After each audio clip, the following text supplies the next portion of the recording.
Hello, BookTube. Welcome back to AusBooks, where I'm just talking about some random Australian books I own. We're back to fiction today, to spice it up a bit, because we've been focusing on some non-fiction. We've done some, travel writings. We've done some first-hand accounts of riots. But I thought we'd go back to fiction to talk about a big bestseller when it came out, but has completely been lost to time, and that is the one and the only, The Recollections of Geoffrey Hamlyn. Here it is right here by Henry Kingsley. Again, got the Australian Classics edition. I see these secondhand and I pick them up, but it's got a beautiful cover, and you got a nice detailed back there. And yeah, what do you want me to say about this book? We'll get to that first, but second, but I'll talk about Henry's life first because he had a very an interesting life. He was born in 1830 in England, and his family was a bunch of writers. In 1853, I believe, he moved to Melbourne to go look for gold. He would join the police at a certain point at that time. But in 1857, he left, and he returned back to England actually, where he became a novelist and he wrote a good, decent chunk of novels.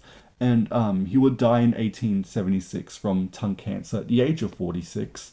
And that's pretty much just a quick summary of his life. But what is this book about? What is the Recollections of Geoffrey Hamlyn about? Well, this is pretty much Australia's first like multi-generational saga. Think of like the Thornbirds that would appear later on in the 1970s.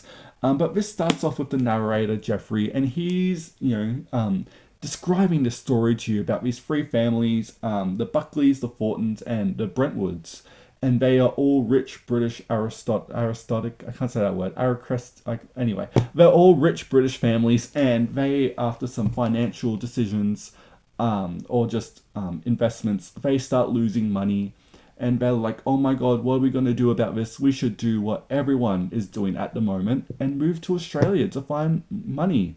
And so all three families do that. They go to New South Wales, travel there by boat, and they start a cattle farm. And the novel pretty much just follows the families trying to make this cattle farm work throughout the generations, really. You get their big successes, and then you get the shattering lows that you would expect from an 1800s Australian novel. There's wild bushfires that cripple the family. There's bushrangers and indigenous people who turned out to also be bushrangers too, stealing cattle, robbing them, like everything you would expect, really. But the families pull through, and they end up getting their money back at the end of the day. Some of them decide to move back to England, and some of them decide to stay in Australia, and that's pretty much the novel, to be honest. In saying that, I actually do kind of like this book. Again, this was I think a genuine hit when it was first released. What am I gonna say? It's really good. It's really fun. It's a very very very sensational and like romantic, and it's very much a Victorian novel.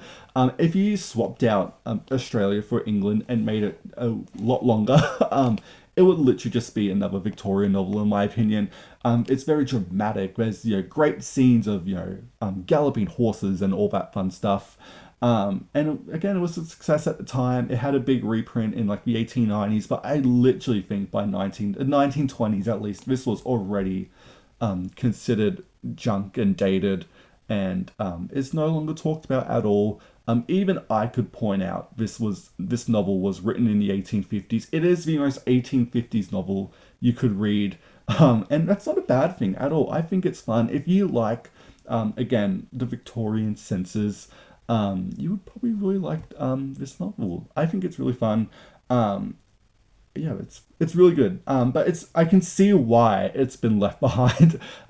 Even again, 'cause you see some people talk about how this novel, Marcus Clark's For the Term of His Natural Life, and Stella Miles Franklin, or Robbery Under Arms, are considered the great early Australian novels, and I tend to agree with that. But Henry Kingsley has been very much cut off from that list, and maybe because he wasn't born in Australia, maybe he gets that kind of pushed off that list a bit. But then again, his books have not lasted at all. Even 100 years ago, he was already, considered dated and out of print. But again, I do have a bit of soft spot for this novel. It's very fun if you like your sensation melodramatic 1800s novels. I've only read two other books by Henry. One of them was called Ravenshaw, and it's meh. It's about two brothers It's very of its time. It's fine, but the one I would recommend, and again, I have not read everything by this author. The majority of his stuff is gone. Even Project Gutenberg only has this and two other books, like literally. And that one is The Lost Child, and I really enjoyed it. It's about this boy who gets lost in the bush and then dies, and the book follows the expeditions into the bush to find that child's body, and it's really good, and I really enjoyed it. But yeah, definitely the Geoffrey Hamlyn is his most famous book, even probably back in the day. And I recommend it. It's very fun. And that's your Ausbook for today. Have you read Henry Kingsley? Have you read this novel? What do you think about it? And yeah, let me know. Thank you so much for watching BookTube, and I will see you next time.